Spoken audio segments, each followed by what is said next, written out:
Māja nosaukums ir Līči. Māja ir 100 gadi. Teiksim, šī konkrēti pirtiņa, kas ir ko uz pirts iniciāļi bija 47. gadā. Nu, tad plus mīnus tas arī būt mājas vecums arī. Man šī vieta asociējās ar manu vecomāmu, vecotēvu, kur savu bērnību esmu vasaru pavadījis no skolas brīvlaikā.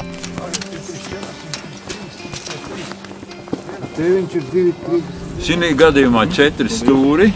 Izvēlamies, kurš no viņiem mums ir kurš. Man ir štancīts un attiecīgi cipari. Es iesitu burtu, kurš tas paksis ir, un kārtas ciparu, kurš baļķis tas ir. Projektu uzzināju sociālos tīklos. Nu, šobrīd vīri cītīgi mācās pa katru stūrīti. Runāja par plāksnētājs un vēsīt, ja tagad? Šis būs mūsu tāds viens no lielākajiem uzmanības punktiem, ko mēs te varam izdarīt. Pievēršam pāris lietām uzmanību. Tātad pirts ir būvēts un atgūta materiāli. Tātad šis materiāls nav bijis paredzēts pirtī, tas ir bijis kādā konstrukcijā. Kur viņš ir bijis? Vai tā ir bijis sija vai kas, man ir grūti pateikt, bet tātad to mēs arī redzēsim, kādi ir tie kaķējumi, cik viņi ir akurāti, cik viņi nav. Perfekti analīžu rezultāti. Pagadi. Laid vaļā, es tikai Jauts nost, ir nomērķēts, lai varētu aizbraukt, aizvest pirtiņu uz vietu, kur viņu pēc tam salikt un visu atjaunot. Jā. Rīkst, jā? Kustība. Tu turī, jā? Es turos, nevis turu. Aizjām uz rokām.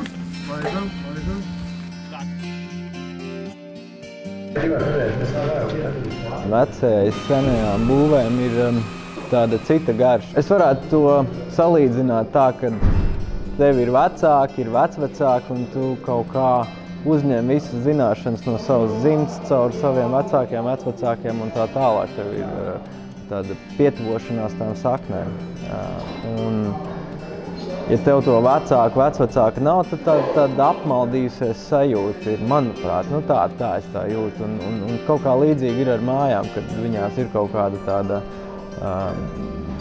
pieskara tādām senākam, vecākam laikam, un tad katrai mājai savs raksturs.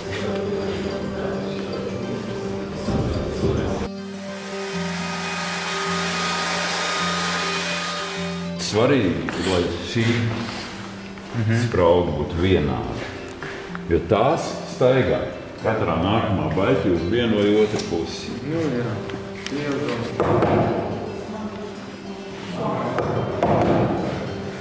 Turīgie ļaudis jaunlaiku, kas izvēlās atgriezties pie senču tradīcijām ar kaut kādu morālu nodevu senčiem vai vecākiem, kur to māju būvējuši, vecvecākiem, protams, vai kur ir pirkuši to māju. Tāda spēcinoša sajūta ir atrasties tajā mājā, kur tu pats esi, tā teikt, apčubinājis un ielicis daļu no sevis, vai ne? Nu, ka tā ir tava māja, ka tu viņu var nosaukt par savu māju. Un it īpaši, ja pieņemsim, ir iespēja cilvēkam atjaunot pat savu senču mājas, tas ir unikāli. Nekuram katram tāda iespēja ir.